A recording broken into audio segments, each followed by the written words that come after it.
I will just say a quick hello then. Hello, my name's Mike. I'm literary manager at Space. And it's Matty, who's the co-director.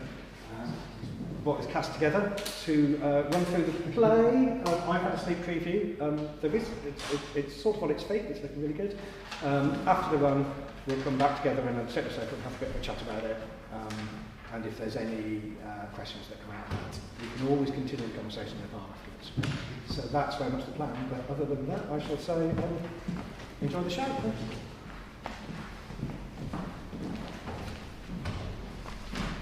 Jack by Sam Chittenden. Prologue. A dream nightmare. Dark, a cacophony of voices. If you can't see what's going on here, nobody deserves that kind of... About the Environment Agency's refusal to dredge. But you've got to dive something, haven't you? Where are you? Hashtag no filter. Report apocalyptic scenes in... Just virtue signalling. Sadly, he hasn't seen any dolphins in the laguna since. Atty, where are you? Planning permission for his ambitious new... Such a media hall. Cancel, cancel, cancel. And supplies of the latest equipment. Matty! Or just nonsense. Nonsense. Nonsense. Dad! Blackout. Scene 1, September, breakfast. Lights up. Jack, in pyjamas, stands centre stage in the spotlight, the rest of the stage in darkness, waking from a bad dream. Come back to bed. I'm awake now. It's Sunday. I know, but I've got stuff to do. Ella walks on to join Jack. She's dressed in shorty pyjamas, a throw wrapped around her neck. Come on. I haven't seen you for ages. I'm sorry. I'm going to shower.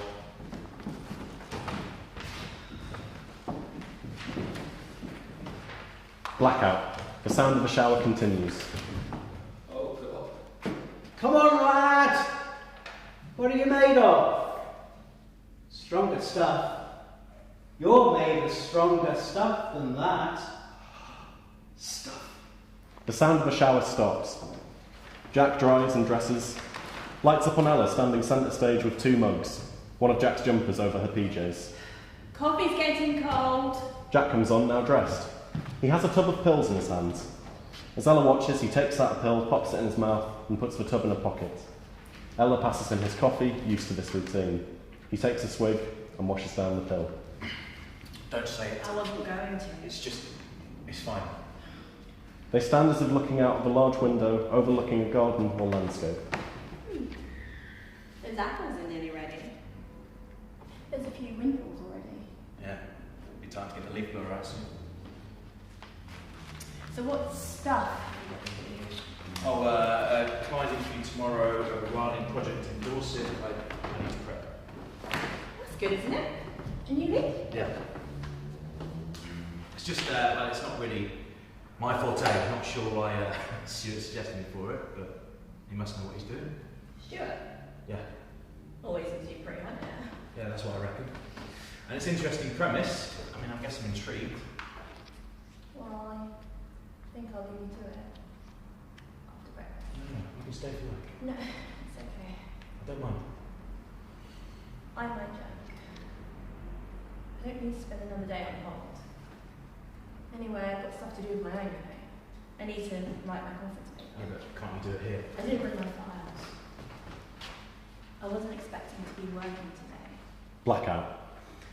Into scene, September. The lights fade up dimly on a woodland, faintly lighting Jack as he puts on a shirt and tie. We hear the sound of wind in the trees, perhaps the faint call of a caryx, like a hunter's call. Scene 2, September. Jack is wearing a shirt and tie above the waist, PJ bottoms below. Bobby paces around her kitchen table, which is strewn with papers. She's boisterous and chaotic. The space is decorated with herbs and branches of hazel and honeysuckle, a plaque statuette of Cyrillus on the wall. She is boisterous and chaotic. Wears a torque necklace, hippie tunic, and DMs. And the bank have insisted that we get some advice. They are threatening to cancel our overdraft, so... Well, I'm happy to help if I can. You come recommended. Your boss, Steve? Stuart. He says you can help us turn things round. Well, I'll do my best. Maybe help us decide where to focus. I can certainly run a set of analyses. And I can take you through a range of scenarios. We can look at the financial impact of different strategies, perhaps look at how best to spread your fixed costs. Not everything is is about financial profit, you know. Well, you have to be viable as an entity. But what kind of entity? That's the question, isn't it? I suppose so. But we all have targets to meet. We did all that. Bought the quotas, took the subsidies, just ended up contributing to the surpluses, watching the prices fall. We take our overproduction very seriously. You're too young to remember. The Butter Mountains and the culling, of course, it nearly broke us. So, we're looking for another way to do this. Well, I understand. Well, it's all about creating the right conditions. But you can't just force these things, not without paying a price. We have to let nature lead. That's an interesting philosophy. Same for people, I think. Can't force the change. You just have to allow it. Like putting up a nesting boxes, making a little space for something, a little stillness. Some people call that boredom, but I think it's okay to be bored, because there's actually nothing going on, is there? It's like when people come to the country, or say they want to move to the country because it's quiet, and then they realise it isn't at all. It's just a different kind of noise. And even when you think it's quiet, if you listen really closely, you can hear it. You can hear the earth flexing and shifting, hear the ground teeming insects and growth and decay, and the trees. And most importantly, Jack, you can hear yourself, your heart beating, the blood in your arteries. You can hear your breath, how it changes, and there's a peace in that. Well, it sounds... I mean, I've read some of that psychography stuff. I see. So, what sort of land do you have?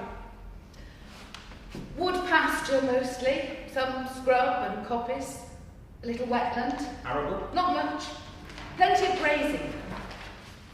Anyway, we've got the perfect place for you to stay. A little cabin in the Hazelwoods, right in the thick of it. Sounds...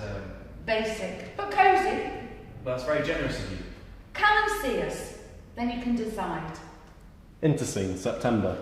Bobby takes a bunch of flowers and nature finds from the table, an informal offering. She places them reverently at the base of a small sapling in the woods. Scene 3, October. Jack and Ella have arrived at the farm and have stopped off on the road at the edge of the woodland to admire the view. What a beautiful place. Yeah. It doesn't really look like a farm. More like heathland, really. But I like it. So this is rewilding. Yeah, just like it sounds. What do they actually do? I think a lot of it is actually about not... So it's about sitting on your hands. Sorry? That's what the midwives at work say. That most of the job is about holding back, watching and waiting. Yeah, I suppose that's the philosophy. But you don't buy it, do you? I'm not sure. It's become quite fashionable, but I suppose I have some questions. Questions are good. Well, the principle is that if you sit back, a whole different habitat emerges, new species, new diversity. But how does it fit with their quotas and stuff?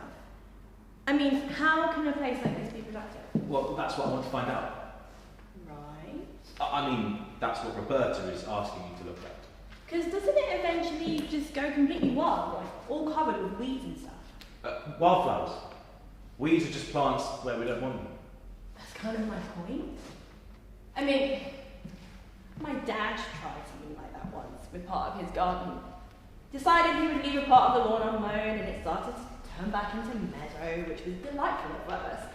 And then thistles started to seed themselves, and then the following year, the brambles took over, like something out of Sleeping Beauty, so he hacked it all down and decided the lawn was easier after all. Yeah, I can just picture your dad doing that.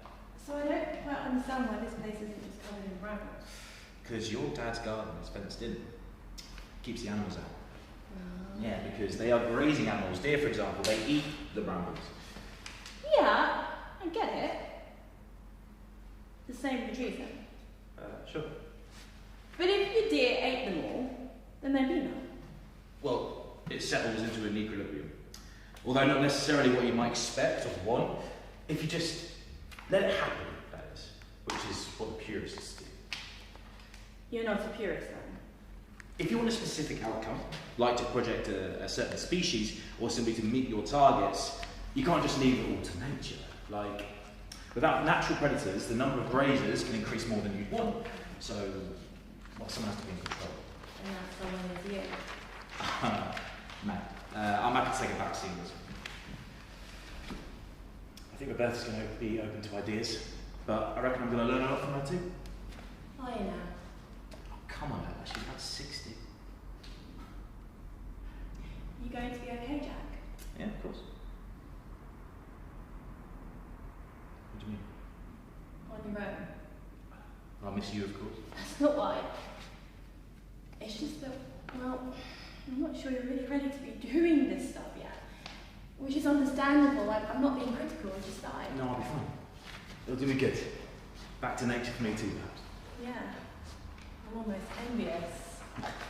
Blackout. Interscene, November. 3 weeks later. Jack is standing centre stage surrounded by darkness again. Standing but as if asleep. He's dreaming again. What are you made of, lad? Sometimes, yes, you are the wood, the fuel ablaze, glorious and hurting, glorious in your hurting. But you might also be the wick, the fuse, the match of Jericho. And sometimes you are not wood, but tree, standing in a place once charred by fire. Am I still dreaming? I open up one eye. Daylight spills into the cabin. No, I'm awake. Must be early. Get up, you lazy tyke! I notice my usual stiffnesses, hips, knees. Today my cock as well. My thoughts engrossed in worry, my body with something else. Sat rising. I think about having a wank. Go on, give it a tug. I'll take a shower instead. Throw on some more clothes, pop out some breakfast. Cycling today, can't be late. Blackout. Scene 4, November. The kitchen table covered in mess. Herbs cooking paraphernalia. Bobby's offering Jack a small tub of ice cream. Here, have a taste of this. What is it? Ice cream. Try it. Oh, wow. Oh, that's, Filberts. Hazelnuts. it's delicious. Good. One of Peter's ideas. Diversification. And you made this? Yes. Nuts from the woods, milk from the South Downs. It's a good strategy. Responsibly. But you need to be proactive too with your land management. Think about your goals. You and your goals. What's wrong with that? Change happens, right? I guess. You can't expect things to stay the same, like our fields reverting to scrub. This project isn't about fixing things in some romantic notion of the past. We're not conserving something. Nature balances itself, but it isn't static. I know. It's like this thing I read the other day, about days getting longer. It's one of those isms, isn't it? Ooh, the nights are drawing in now. But you know, the days are getting longer. From one summer to the next, I mean, the days are imperceptibly longer because the Earth is turning a little bit more slowly. Is that so? Apparently, it's because of the moon, right? Something to do with the pull between the Earth and the moon, the gravity, and the tidal surge that's been slightly off-centre. Where do you get all this stuff? Oh, you know, Wiki, and places like that. So, it's like the moon is putting the brakes on us. And here's the thing. The slowing down will carry on until eventually we'll be moving at the same speed. And the moon will be in a fixed place over the Earth. Because then there'll be no drag, you see. And, well, then a day will last for a month. Yeah. That's kind of mind-blowing. Yeah. But there's no point worrying about it because the change is so slow that it could take a billion years. Oh, right. sun will have turned into a red giant and exploded. Great. Well, that's very reassuring. I thought you'd like that. Yeah, thanks. But that doesn't mean we don't try to make a good life now. I mean, 1.2 billion years. It's not exactly something to put in your diary, is it? What I'm saying is, well, you have to go with it sometimes. You're so idealistic. You say that like it's a bad thing. Blackout. Into scene. November. Jack is centre stage in the clearing. I look up at the canopy above. The latticework of bare trees like lungs inverted. And I tell myself, breathe. As if I might forget. But it's a kind of vow. To be more conscious, to do better, to feel, or perhaps just to imagine. The cold air reaching into each tiny cul-de-sac, each inflorescence. Birds chatter and call, each with its different kind of augury. And the most insistent of the geese are in to and fro along the valley, back here for overwintering.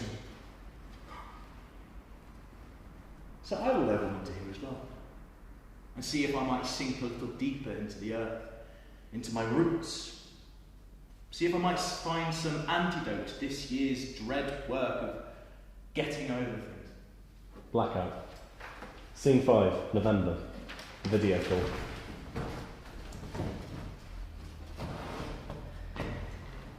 But are you okay? Me? Yeah, I'm fine. It's just What? that you seem a little distracted. And, well, you look like you haven't slept in days. Are you sure you're alright? Yeah, I'm fine. Are you still having those dreams? On and off, but it's nothing. Okay. Do you want to talk about it? Maybe. But don't go all professional on me. God forbid. I guess I'm just, I don't know. Are you still feeling lost, Jack? I think so. A little. And I can't help you. Being with me, talking to me doesn't help you. How do you think that makes me feel? I know. I mean, I can imagine, but It's brutal. I don't mean it to be. I feel good when I'm with you. I really do. I'm a useful distraction. No, that's not what I meant. I just feel there is something that I need to do, and I don't think I'm going to be much fun to be around. And You've been struggling with the last year, Jack. I haven't exactly hung around for the laughs. no, I know. But that's what people do. I don't know how long you can do it for, though. I'm not getting any younger, Jack. I'm not getting any younger, Jack. We used to talk about that. Family. Blackout. Into scene, December. Jack has set up his equipment in the woods. There's a large plan of the farm pinned to a tree. It has concentric circles on it like a target. Jack is collecting pine cones from the ground. What am I made of, Daddy? What am I made of, Daddy? Berries and acorns and cysts and antlers, dribbling come like cuckoo spit, thinking smudged like a mackerel sky. What binds the hunter to the hunted, Yes! Look at me, Daddy. Look at me. Look.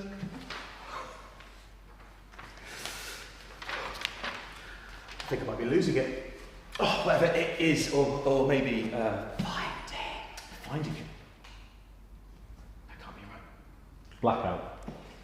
Scene 6, December. The kitchen table. Jack and Bobby are studying a large plan of the farm.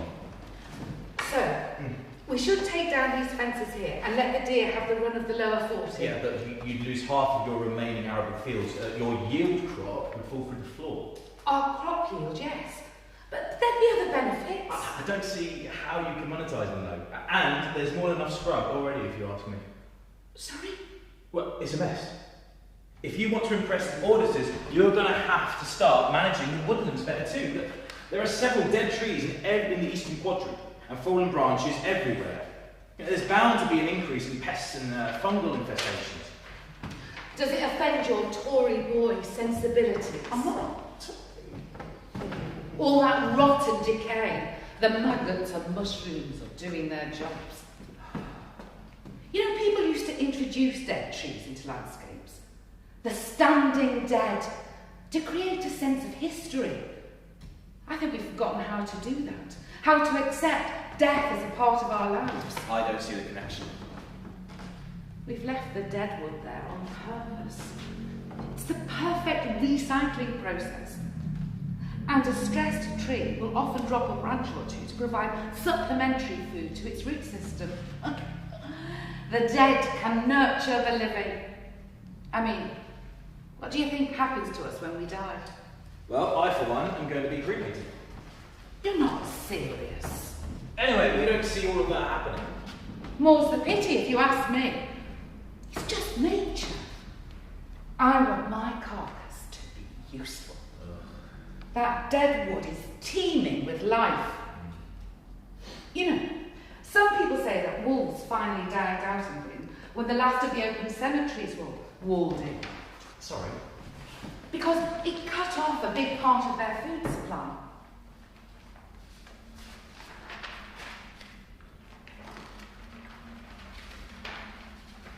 Right, well, that's gross. Gross!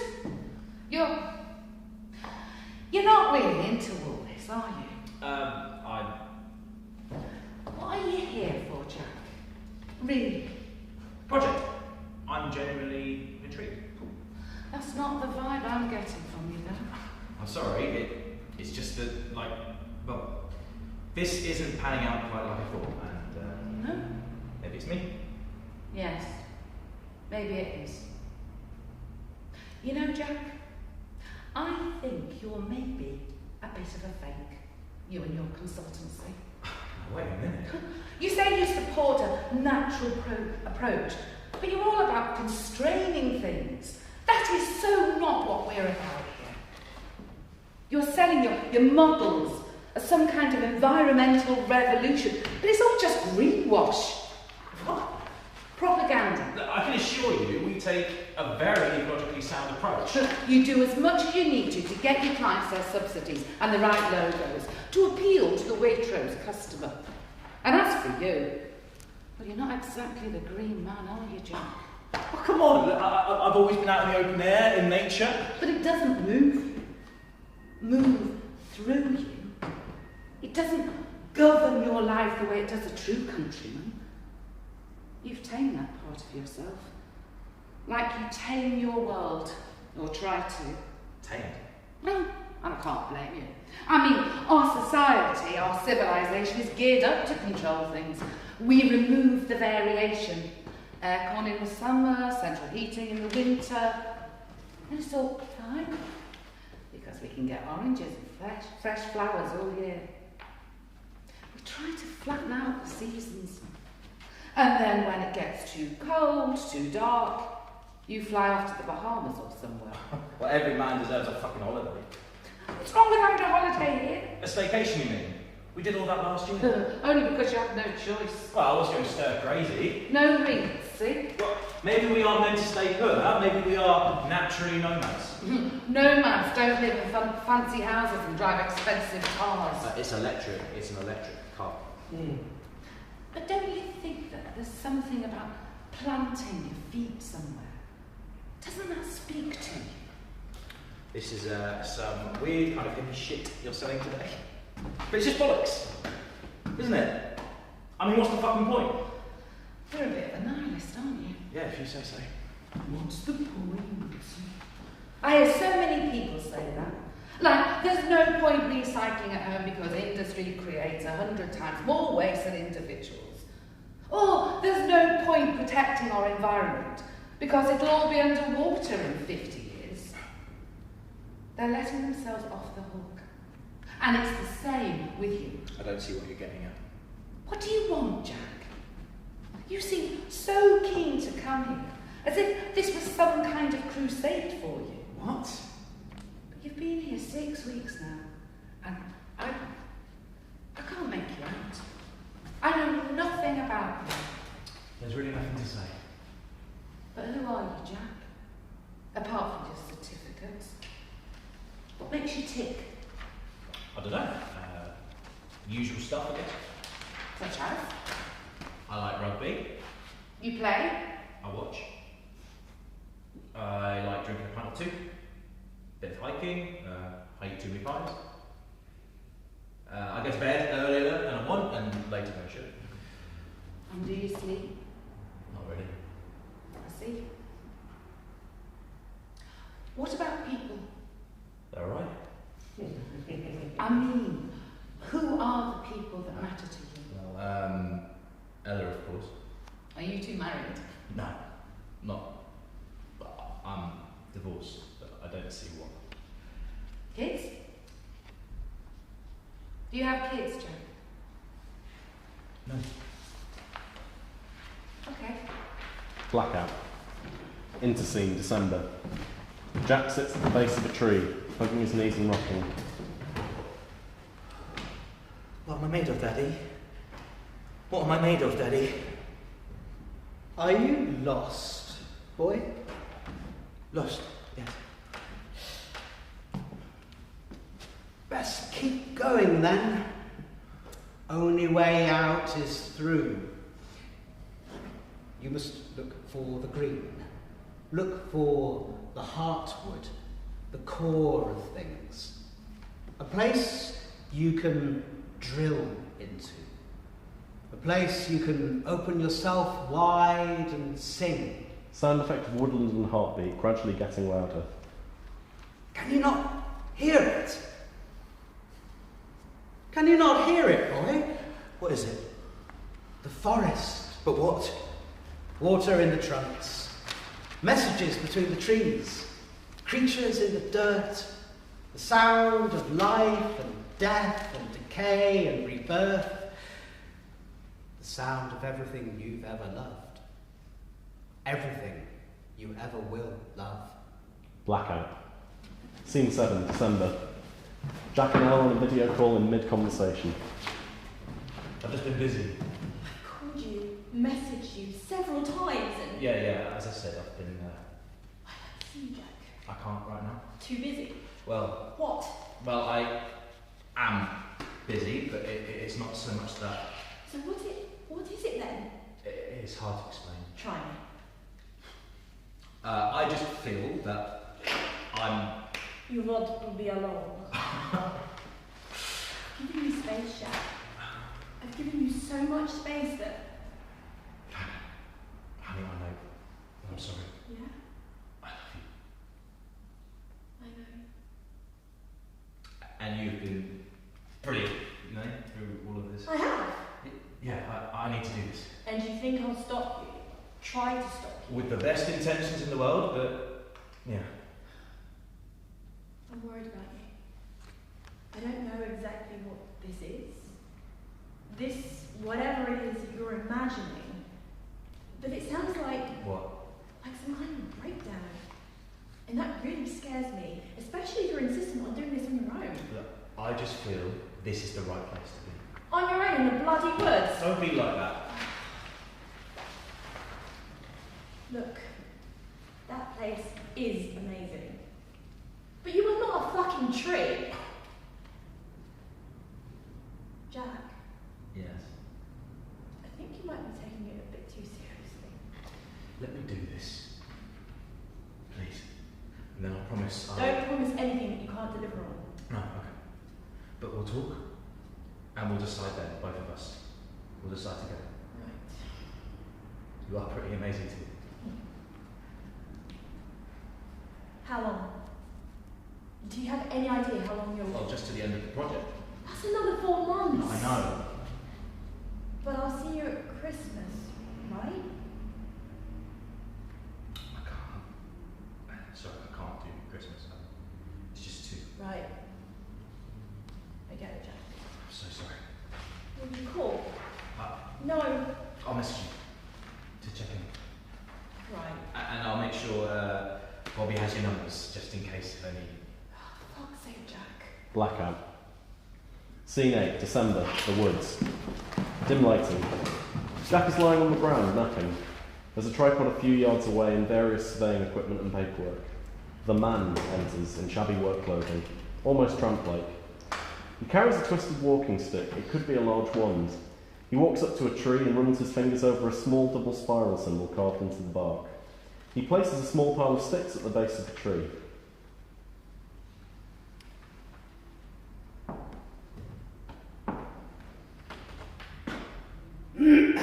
Jesus. Oh, maybe jump. Have we met? Don't think so. Do you work here? Oh, yes.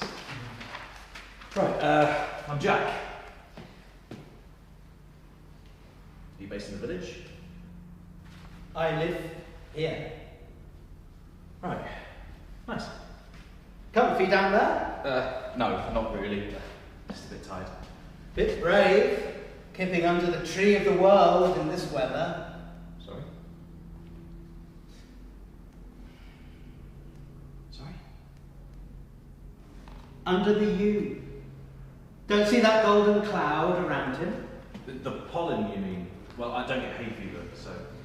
Might give you some curious dreams. Okay. What's all this for, then? Oh, I was taking some pictures. Uh-huh. I'm doing a survey for Bobby. Bobby Roberta. She owns this farm. I thought you... owns it. Yes. I see. Anyway, I should get on. It won't help, you know. I'm sorry? Your survey, your pictures, they won't tell you what you want to know. Well, it's a pretty robust methodology. Methodology, is it? Yeah, and we've got some good data actually, so... Won't help you, though, will it? I'm not sure if I follow. No. Well, I'll let you be. Righty-ho. Jack. But how... The man comes up close to Jack, looking him in the eye. Jack sees something deep in the man's eyes. He freezes. Tears begin to well up. Then he shakes it off. Well, good to meet you too. And see you again, perhaps. Reckon so. The man collects some twigs from the ground and leaves. Jack watches him go. He collects up the surveying equipment and stacks it in the pile. Jack takes a look at the carved symbol, running his fingers over it. As he does so, he notices something on the ground at the base of a tree, a part-whittled stick. Jack takes out a woodman's knife and sits with his back against the tree, trying his best to whittle something useful. A bird call, perhaps. After a while, he dozes off again. Scene 9, December, the woods. Jack lies on the mossy trunk with his ear to the ground, half dreaming. The sound effects of woodland and heartbeat again. The man stands a little way off in full green man Nunna's costume. Jack stirs but keeps his eyes shut. The sound gets louder and louder. Jack puts his hands over his ears. He sits up. Oh, make it stop. Can't make it stop. Please, make it stop. Oh, it's hurt my head. Hurt my ears. Noise. That isn't noise. It's music. It's a fucking cacophony. The sound of noisy cartoid blood flow. Beneath it, something else. Wind, water, faint voices. God, what is that? What the hell is that? That's you. Me? Yes. Life. Chaos. It's happening to me. I thought you liked it. Wanted it. No, I feel You can't turn back now. it's taking over. It's Wild. wild. Your wildness. God, it's horrible. Can be. But you don't really want me to stop it. Yes, of course. Comes together. What does... Life. It comes together with all of this. That's the deal. If I stop it, you stop. I stop. Yes. You don't want that, do you? I don't know. Sometimes. Try listening. Listen to it. Careful like. No, I can't. It's too horrible. The sound stops suddenly. I guess you're not ready then. Can't escape though.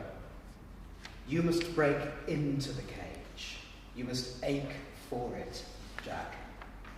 Break in, Jack. Break in. Jack. Jack! Jack sits up with a start and opens his eyes. He stays there stunned while, interscene, Christmas, Ella's flat. Throughout this, the sound and light of a winter storm in the woods. Ella sits amongst the box of decorations on the floor. She gives up trying to untangle a string of fairy lights. She stands up and throws the box on top of the rest. She grabs a suitcase and her coat and leaves. Jack is sitting on the ground, shelling a pile of filberts, looking at them with curiosity. He cracks one and eats it. As the lights fade to blackout, the sound of a wild boar rooting around in the undergrowth, snuffling and squealing. Jack stops to listen.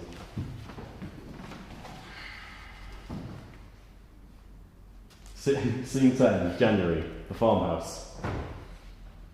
Have you seen them? What? The boar. You joking? No. A small sounder. A family, I guess. Must have found their way from a forest or a collection somewhere. Dug under the fencing. Is that what I heard? Boar? We've been wanting to introduce them, but it's against the law. Unless they just come. And these just came. Jesus. Wait, and are they? Is it so? They won't bother you. No. This place. I know. It's bewildering. Magical too, though. And a little bit psychotropic. The old guy told me about that. The yew tree What old guy? in the wood. I assumed he worked for you. I don't know who you mean. Someone from the village, maybe. Yeah, you say he lived here. Not unless he's squatting. But I haven't seen anyone. Any sign of travellers. That's odd. Maybe you imagined him. No. Dreamt him, I mean. I'm not sure what you're... You look knackered. What's keeping you awake? I don't know. Just the noise of the woods, I suppose. Seriously, Jack. What are you hoping to find? Or who?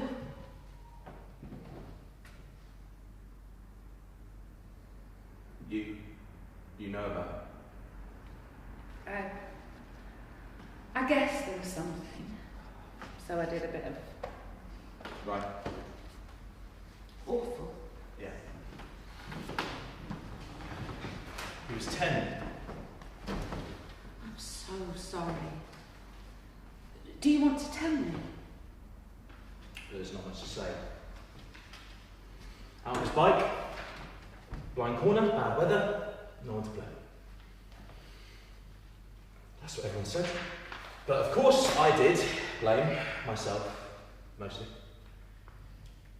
But how did you, I recognise something in you, I suppose. I've been there. a child? No. Nothing as nonsensical as that. It's still hard. My husband. What, Peter? Yes. Of course. I couldn't work out why I hadn't met him. No. I'm so sorry. That's not why I'm telling you. I don't mean that. I just wanted you to know I've been a bit hard on you. But I haven't been exactly forthcoming myself. I see that now. This was Pete's place, his idea, the whole project. But he died before we even really got going. How did he? Leukemia. 1 minute he was fixing hurdles, and the next we were counting down the days. But at least we knew. We could face it together. We tried everything, of course. Did our research. Feverfew, red sorrel, the standard stuff too. The big guns, you know. But it didn't work. No. In the end, none of it worked. But we gave it a run for its money, the bugger. And after, I couldn't imagine doing any of this stuff without him. It was like losing a limb, but not dying. I wanted to. Tried to throw in the towel myself. Wait, you don't mean... Stroganoff. With enough destroying apples to floor an ox. Or so I thought. I was very sick. Felt so bad I wanted to die all over again. You know, sometimes you have to stay when your whole being wants to go. And the only way to make sense of it is to stop long enough to find the reason to keep going. And I suppose this is it. I can see that. Did you stop? What do you mean? Did you stop and mark his passing? I grieve. In my way. Blackout. Intercede. Grieve. The sound of rain falling in the woodland. Jack is in the woods. He holds a bundle of something, wrapped in a coat or small tarpaulin. The distorted sound of a video call ringing. Ella? Pick up Ella. Ella, I was walking on the road. I saw it lying there and I... Jack unwraps the bundle a little and we gradually see that it's a dead baby bull. It's been hit by a car. Just a young one of the new family. So still, like it was sleeping, but hurt. So badly hurt. Blood and wet, and I was too late. I was too late, Ella. He breaks down and falls to his knees, gently placing the ball on the ground. Jack? Jack? Jack? Scene 11, March, the wood. A video call. Jack? Ella. There you are. God, it's good to see you. Wow. You look like shit. Yeah, I know. You found my number then. I'm sorry. Glad you called. Have you been okay? Ella. Uh-huh.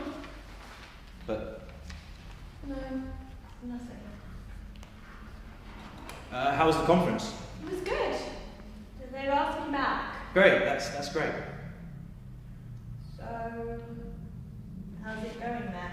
It's kind of hard to describe. Try me. There's something here. What kind of thing? I'm not sure.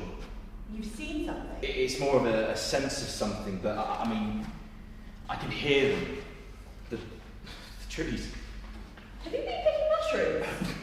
No, I mean inside of them, like stuff flowing. Like you can literally hear the sap moving, but it's more than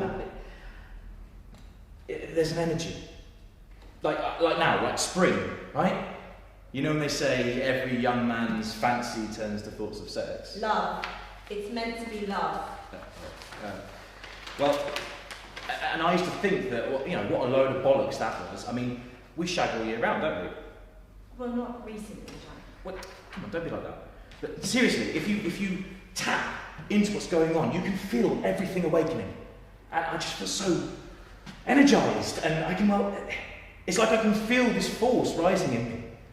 You're not telling me you've been standing in the woods with a hard on. No, it's not like that. Please tell me you've been keeping your clothes on. Jesus Christ, you'll get yourself arrested! I'm just trying to tell you how I'm feeling. I'm really sorry I'm not there to take advantage of it. Yeah. Soon I hope. Just don't leave it too long, okay? I still need to find him. Jack, I miss him too, you know. Blackout. Into scene, March, the wood. Jack is measuring soil characteristics, working with containers, samples and chemical additives. He's serious, reciting the process and the readings out loud. Nitrates, moisture. Gradually his work shifts into something more like play. He starts to slosh liquids from one container to another. Humus, earthworms. He grabs a handful of soil and pine needles, sprinkling it into a beaker. He takes out concoctions that he seems to have made earlier, like a child's pretend food or medicine or flower perfumes. See what I made, Daddy? See what I made? See what I made? See what I made? Look, Daddy. The sound effects of woodland and heartbeat start up again, but it's somehow different. Jack stops what he's doing, waiting now for the man to speak. Are you ready? I don't know. Try again. Listen deeper. Listen beyond. Jack listens, tensing as the noise gets louder. It's still painful, it hurts his ears. He's upset and frightened, but he tries not to cover his ears. Can you not hear the music in it? The song? The song.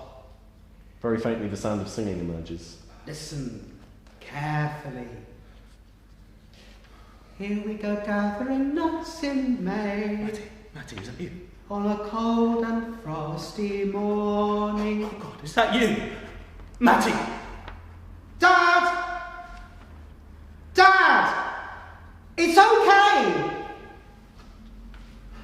Blackout. Scene 12, spring, the woods. How are you feeling?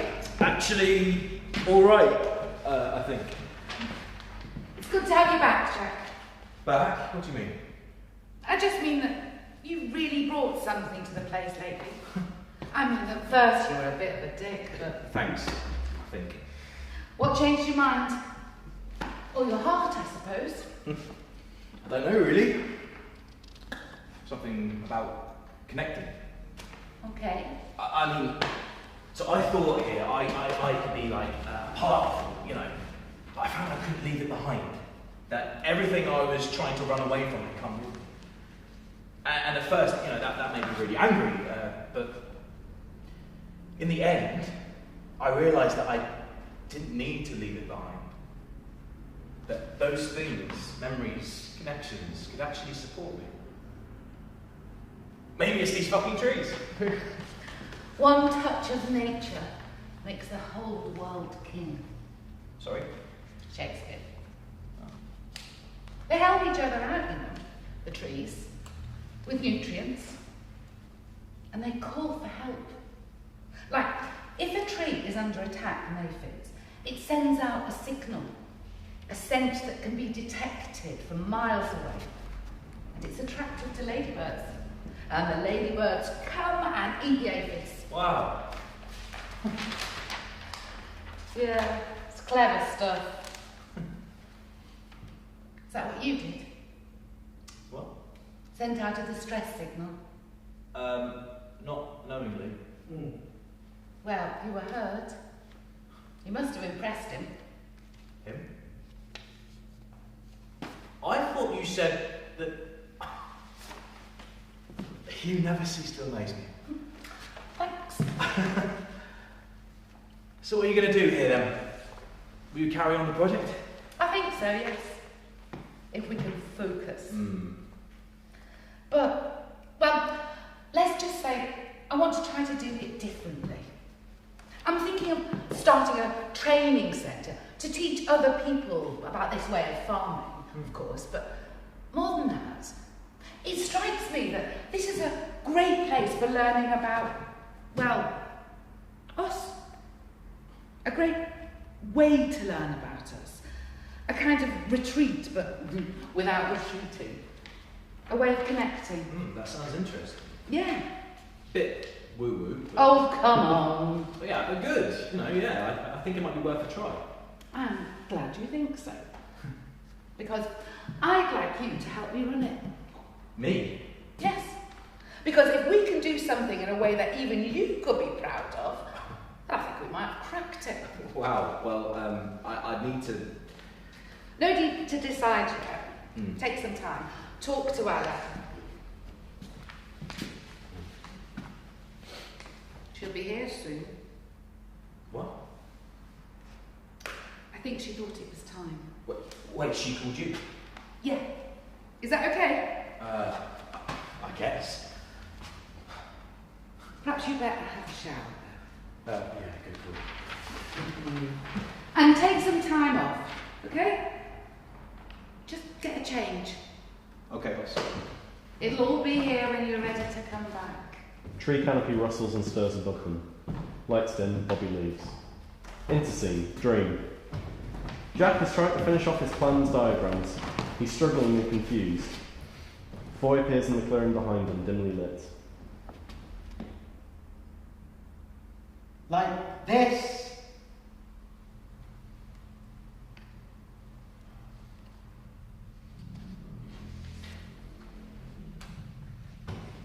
Like this. Yes, that's it. Yes.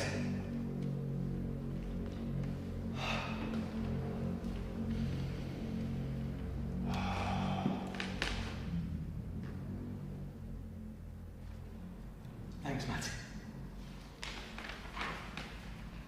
Thank you, Dad. A slow fade to black. Scene 13, spring, the wood, later. Ella joins Jack in the wood. Hello, you. God, I've missed you.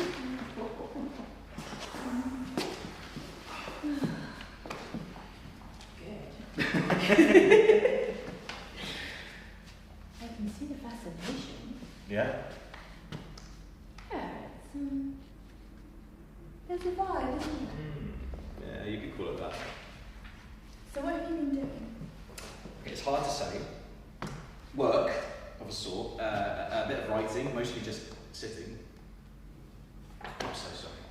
Yeah? No, really. A bit of Pratt. Yeah. But Ella, Yes. he was here. Matty. Okay. And it was reassuring somehow to connect with a part of him, a memory, and not lose myself in it. In fact, it was the opposite. If that makes any sense. I'm not sure. I guess.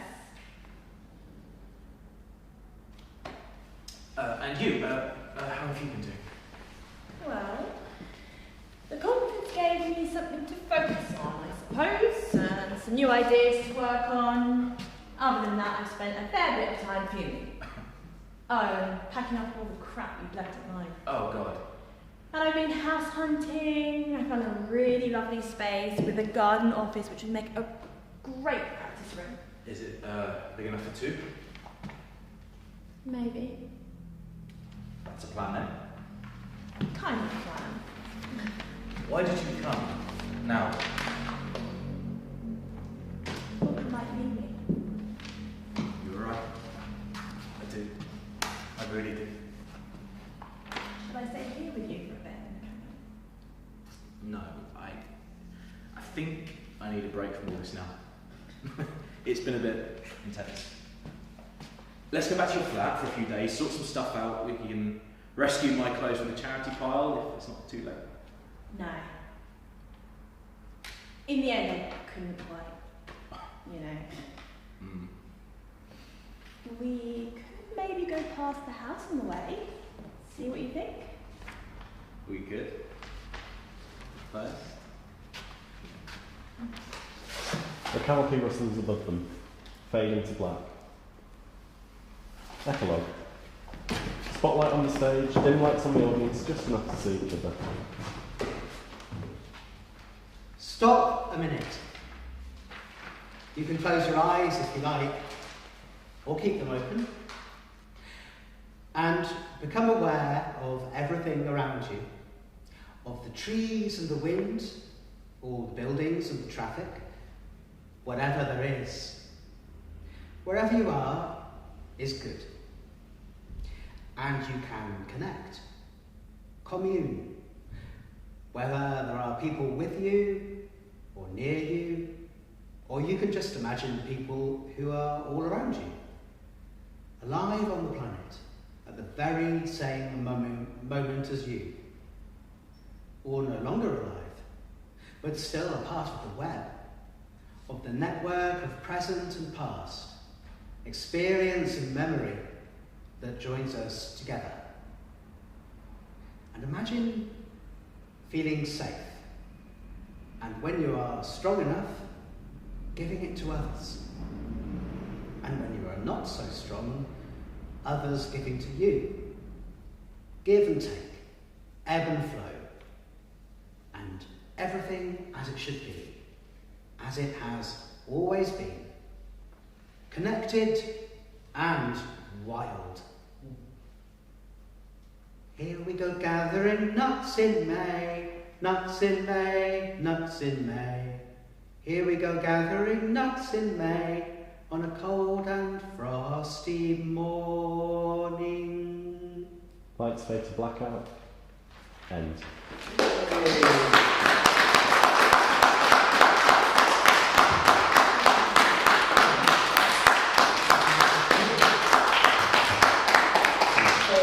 Why don't we spend 10 minutes having a bit of break and walking around and maybe communing. And then if you want to come back, we'll just have a quick chat. And cast as well your thoughts on that too. Everyone just have a bit of a discussion. So yeah. Cool, so back in 10 minutes. Well. Such a great